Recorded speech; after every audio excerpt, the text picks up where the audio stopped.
Welcome to Pick Yourself Up show. I am your host, Asagid Habtold.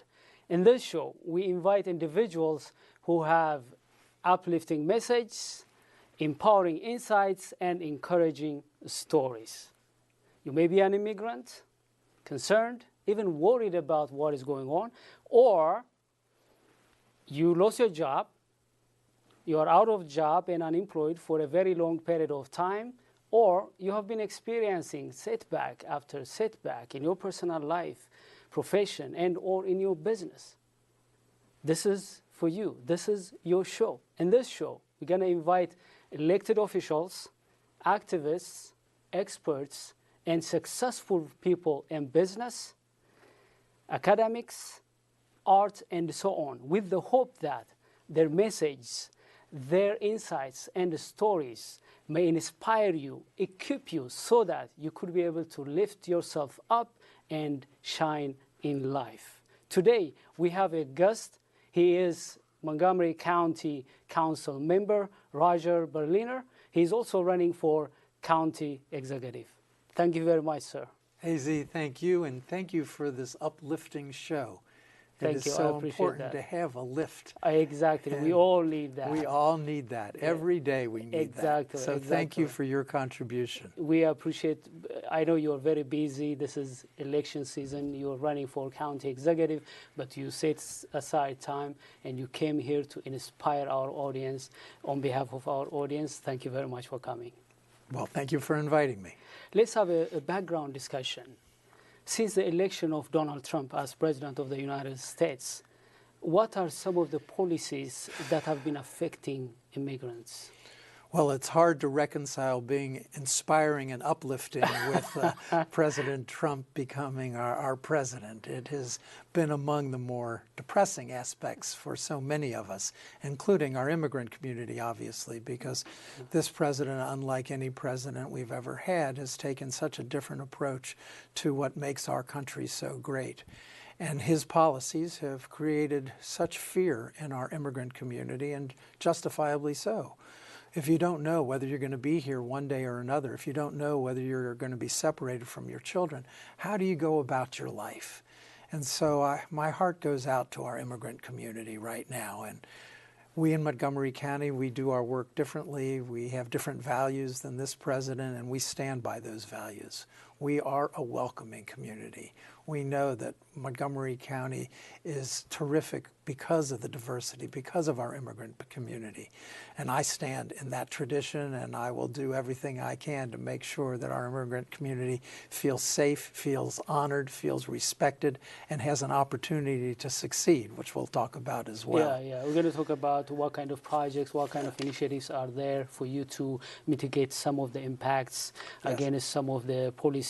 You mentioned about how many people are worried about being separated from their families. Let's talk about a little bit about DECA, for example. Yes. The Dreamers. How do you see that? It's very saddening to see what's going on with these Dreamers. It is. Their fate is not. It is. It is a sad commentary on our federal government that they cannot find their path forward to take care of these children who are no longer children in our community, but are on their way to being successful people in our community, giving back to our community in so many different ways. So the notions that we can't even do right by them, children who came into this country with their parents, are really, it's a terrible commentary on our federal government. And it makes it very hard for local government, because while I would love to be here and say, we will not allow bad things to happen to our immigrant community, we're local government. We cannot stop the federal government from doing much of what it seeks to do. So our freedom of action is quite limited, other than our hearts being open and taking care of, to the extent we can, those who are here today.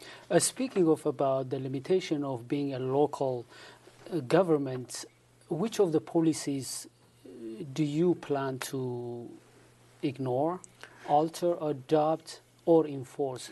So one of the aspects of Montgomery County that I'm proud of is that our county does not enforce immigration laws. Okay. Our police does not enforce immigration laws. Our police don't ask you whether you are an immigrant or whether you are here, quote, legally or not. That is not their job, and they aren't going to assume that job, and they will not assume that responsibility if I'm elected county executive, and I can't imagine anybody who would be elected county executive in our county would change that fundamental tenet. So that's one of the places where we draw the line and say that is not who we are in Montgomery County. Because Montgomery County is a progressive county, and you plan to ignore some of the policies that are affecting our immigrants. Yes, but we can't ignore what the federal government itself does. So when ICE swoops in and picks up community members who have been here for decades and have not done anything wrong other than, quote, being here illegally. When ICE swoops in, there is very little that the local government can do. Now what we are considering doing, and I hope we will do, is provide funds for those that are being threatened with deportation. So we will provide funds for lawyers to help those who are being detained and subject to deportation have legal counsel, because there are defenses against deportation. Okay. We want to make sure that our immigrants who have been here and have done nothing wrong other than coming here, quote, undocumented, that we provide them with a lawyer that would help them in that situation.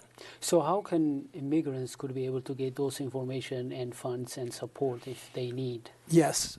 So the way in which we go about our work is that we provide funds to nonprofits who do this work and who do it better than government would do it. Okay. So they have hired lawyers, they are trained.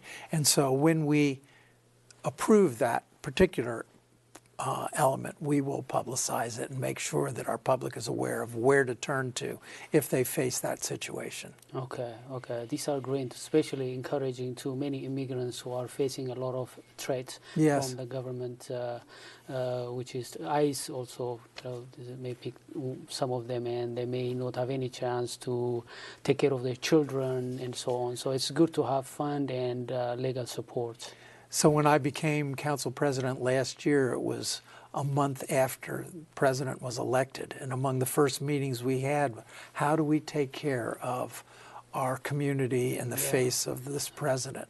And one of the conversations we had about making sure we take care of the children. If parents are separated from their children, how do we take care of their children? And that is a commitment that our county will honor, to make sure that we do everything we can to help communities that are divided in that way. Yeah, let's talk about the contributions of immigrants. How do you assess the contributions of immigrants in terms of contribution towards the economy and also the vibrancy of Montgomery County?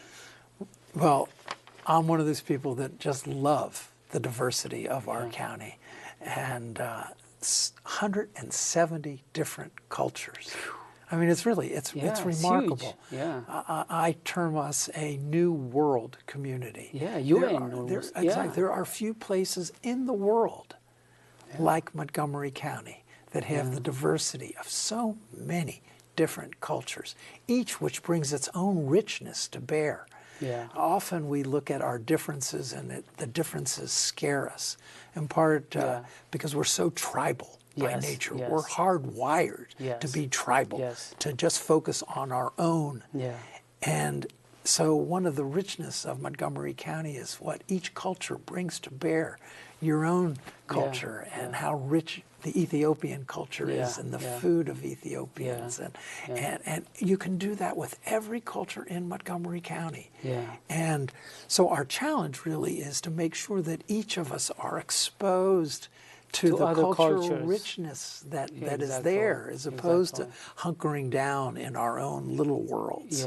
It is taking advantage of the big world that Montgomery County presents. Yeah, it's a great county, diverse in its nature, and there are a lot of cultures. I have seen some cultures celebrating downtown Silver Spring.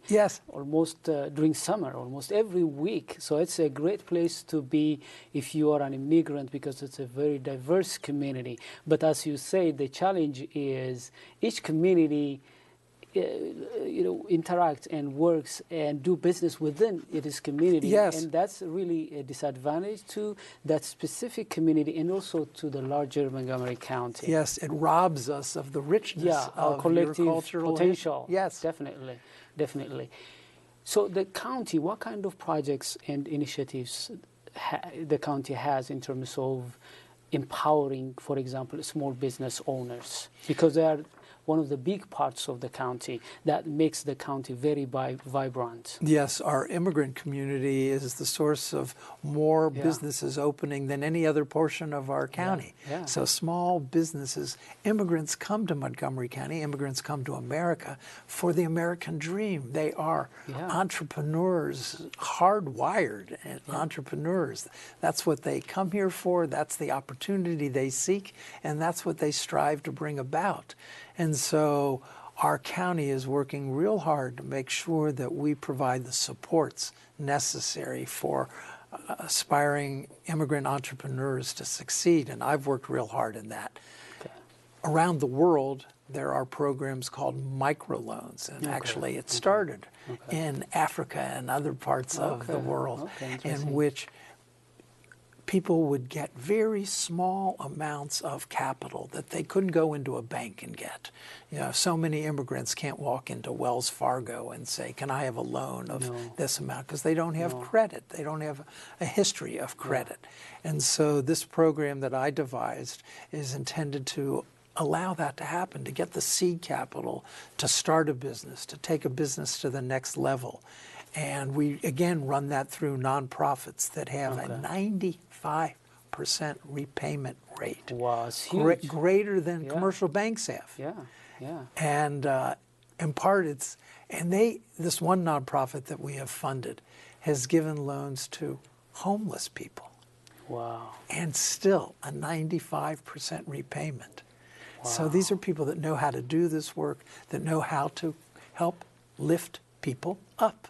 Definitely. Lifts up. People looking for financial seed to begin to implement their dreams. Exactly. And so I'm very excited about that program and look forward to expanding it in the years ahead. What about minority business opportunities? I know that the county and also the state has minority business opportunities, like minority business certifications to allow certain percentage of prime contractors' projects goes to minority business owners. Would you mind to tell us a little bit about that? Yes, what I would tell you is that our heart's in the right place with respect to those programs, but those programs are very daunting, particularly for our minority communities and particularly for immigrant communities. Definitely. It's to understand how those programs work, to understand what you must do to be eligible for those programs. They might be easy for somebody like myself who understands, if you will, the culture, the workings, you have networks. So for somebody like myself, it's easy. I can't imagine for somebody like you to understand, here's what you need to do, and to have it taught to you in a way that's also culturally competent is very challenging. So the good news about Montgomery County is that you have 170 different cultures. It also is a challenge to how do you reach 170 cultures? How do you help those cultures understand that in America, that in Montgomery County, this is the path to success? Yeah. And it's really a good place to have a quick break. Okay. Our viewers, we're going to be back very soon. Stay tuned. So there you are, shuffling through a stack of resumes, and you come to mine. This is it. First impression. My way in. But can my resume show you how I truly stand out? Like that I was studying, going to night school while working 2 jobs just to help my parents pay for groceries. Or being the first one to always step up. No, that's something you just can't put on paper. Look beyond the resume and discover new ways to develop great talent that is dedicated, hardworking, and determined like me. Welcome back to Pick Yourself Up show. I am your host, Asagid Habtold. In our studio today, we have County Council member Roger Berliner, who is also running for county executive. We have been talking about policy issues. We're going to continue to talk about some of the projects, some of the initiatives that are in the county to empower our immigrant community. Once again, thank you very much for coming. I want to bring up one of the things that we discussed before the break, which is about some of the initiatives and the projects that the county has been implementing to empower the immigrant community business, especially the business community. And you mentioned about the microloan project. It's a great project. It's going to pick up a lot of people, inspire a lot of people, and empower them. One thing that I would like to mention is about the challenge immigrant community, our immigrant community has, is about how can they benefit from minority business opportunities. Yes. Because if you remember, once you participated in an event organized by an Ethiopian-owned business, Shola Corporation, downtown Silver Spring. We were very thankful to you and other council members and elected officials who came there, said a few encouraging words, and also you gave citations. You were supporting the efforts that immigrant-owned business. But one thing that I have seen through my discussions with other immigrant business owners, myself as a small business owner in Montgomery County, is, yes, we are minorities, but we have additional barriers, language barrier, cultural barrier, and also we don't fully understand the system. So we use our own resources to promote, to penetrate the opportunities, to tap into those kind of opportunities. Yes. So do you think that the county should do something to support immigrants? Do you have some ideas on how really to equip them, empower immigrant business owners? So I think you've touched on a very good point, which is many of our minority communities are in fact familiar with our culture. Yes. I do think the cultural difference is the key. Yeah. I mean, language barriers are difficult enough, but if the way in which you go about business is that you don't understand how we do business here in the U.S., it makes it so much harder. Yeah. So I think what it speaks to is that the county has to do more to reach out to these communities and make sure that these communities understand their path forward, and just be more aggressive in reaching out and helping communities understand, putting on workshops led by immigrants, as opposed to county officials who may not have the same appreciation. To the connections, so a deeper, to know the struggles that the migrants have. I mean, I was a small businessman, and when you're a small businessman, it's all you can do every day just to get up and run your business, let alone learn all this other stuff as to how to succeed here. It's a huge challenge. So our goal as a county should be to make it as easy as possible for our immigrant community to succeed here, and that would be my commitment to the immigrant community if I have the privilege of serving as county executive. By the way, our county has been doing its best. It's one of the best counties in the country. It is. I know that, for example, they require prime contractors to provide up to 28% of their projects to minorities. Yes. It encourages and also it involves minority business owners. Exactly. The challenge for immigrant business owners is that they don't understand the workings. They may have some blind spots. That's why arranging workshops by those immigrant business owners who have been already succeeding in the U.S. market system, and also teaming them up with those succeeded immigrant business owners Yes. with also novice business owners to help them, to empower them, tap into the opportunities that are already existing. The county has been doing its best, but Yes. as you said, It's very it needs daunting. to do a little bit more. Otherwise, it's too much to business owners to invest their money, scarce resources, to really tap into the opportunities that are already. It's hard for Yeah. people that have been here for a long, long time, Exactly. let alone for newcomers to our community. Yes. So that's good to hear that you plan to do something more if you are elected as a county executive. Let's talk about students. The future of our county is based on our students. And we have a great school system. However, immigrant students in their elementary school, high school, and also in college, they have some challenges in terms of language, in terms of cultural competency. So what do you think should be done to empower immigrant students to succeed in the school system when they go out also to be productive employees? Yes. So I cannot imagine if I tried to learn in Ethiopia. Okay?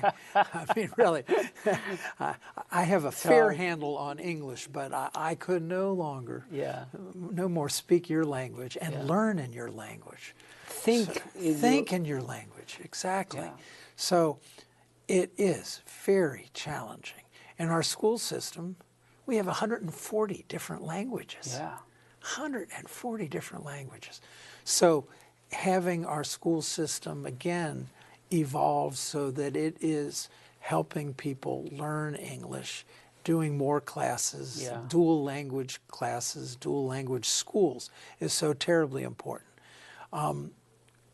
I don't think we will ever be able to reach 140 different languages. Yeah, you know? It's very challenging. By the way, it's very hard. Other nonprofits and also community organizations should involve in that. Yes. But I think the focus should be how can these students master English, because the medium of communication, because these students, they need to communicate with their peers, with their teachers, and also when they graduate, they need to go out and succeed. If they're not good in their English, they're going to stumble. I myself learned a lot, went to different platforms to work on my accent, to improve because English is my second language. Yes. It was a huge barrier. So students could have been helped early before they come out to the marketplace. Exactly. So English should be focused, because there are some students, immigrant students, it's very hard for them to communicate in English. And because particularly when they go home. They speak the local language. Exactly. So how can how can the county help students to master, at least to be competent in their English language? It's a challenge. It's a big challenge. And then it's also, as you observed, a big challenge to make sure that every child has a path to success that includes getting job skills. Exactly. And often what I have seen is, particularly for older kids that are now ready for jobs, is learning English and job skills together. And that program works. I've actually funded some programs at Montgomery College where people were learning how to do HVACs, air conditioning and heating. And while they were learning the skills, they were learning English. And that combination really is a very powerful combination, because you are so motivated to learn English when you are learning a job skill as well. So those are the kinds of programs that I think have really capture your attention, capture your energy, but getting younger people to learn English, as you observed, it is so terribly important because we are primarily an English-speaking country, an English-speaking county, and to the extent to which you master English, it gives you a greater path forward to success. Yeah, by the way, you mentioned a very important point I want to really emphasize. You said that you want to really team up soft skills with technical skills. Yes. In college, yes, they need to have technical skills to get jobs. Yes. They need to set their their feet into the workplace, but they need to have also language skills and soft skills and leadership skills. Yes. The challenge, I read one data from the Immigration Policy Institute last year in 2017. They made a research and they found out that the United States loses between 40 to 50 billion dollars every year because immigrants couldn't be able to tap into their potential. Partly because the U.S. could have benefited from tax, their investment, and also they expend. Yes. There is a data which I read once.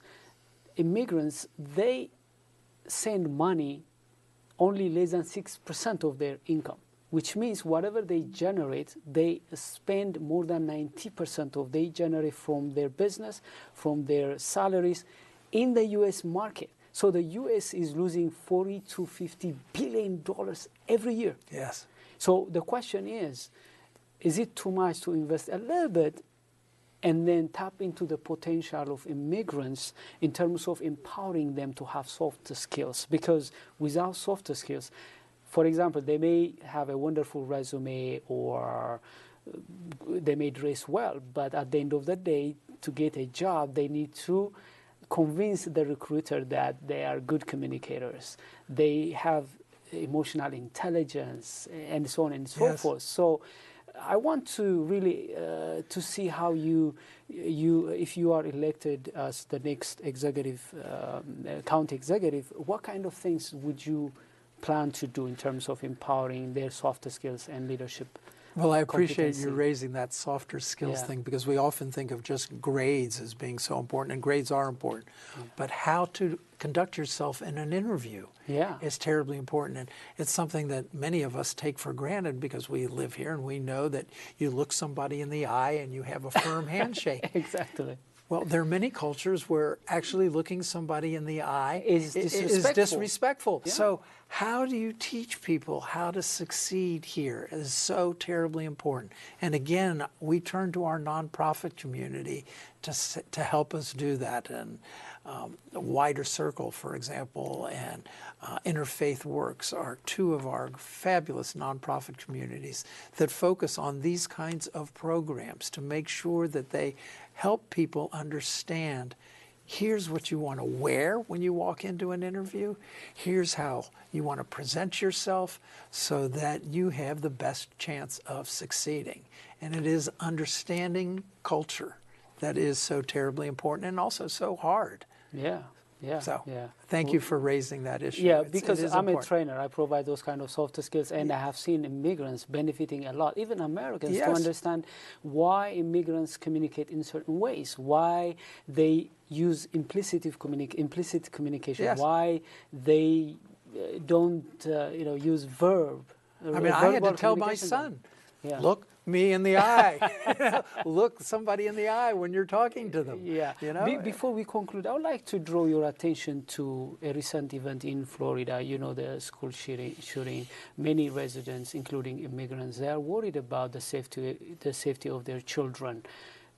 So what is your take about this? And also, what should the county do in terms of having a secure and safe school system? So the first thing our country should do, of course, is ban assault rifles, assault weapons. It's insane for these kinds of weapons to be in civilian hands.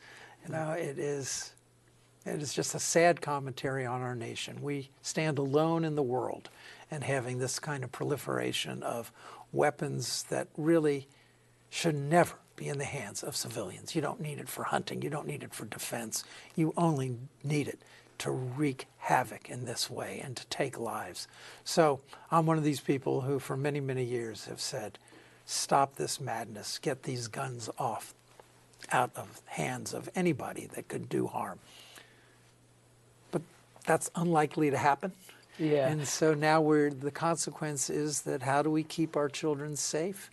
And so I sat down with our school superintendent just the other day, and I promise you, it is front and center in his mind as to how to make sure that our schools are as safe as humanly possible. By the way, I hate to stop you because of time, but how do people reach out to you? Is there a way for them to reach out to you? There is a way. They can reach me either at my county council office at councilmember.berliner@montgomerymd.gov, or if they're interested in my campaign at www.berlinerformontgomery.com. Either way, I'd be delighted to be in contact with you. On behalf of our viewers, thank you very much for coming once more. Our viewers, I hope you enjoyed our conversation. I look forward to have you in our next show. Until then, have a wonderful time. Thank you very much for watching.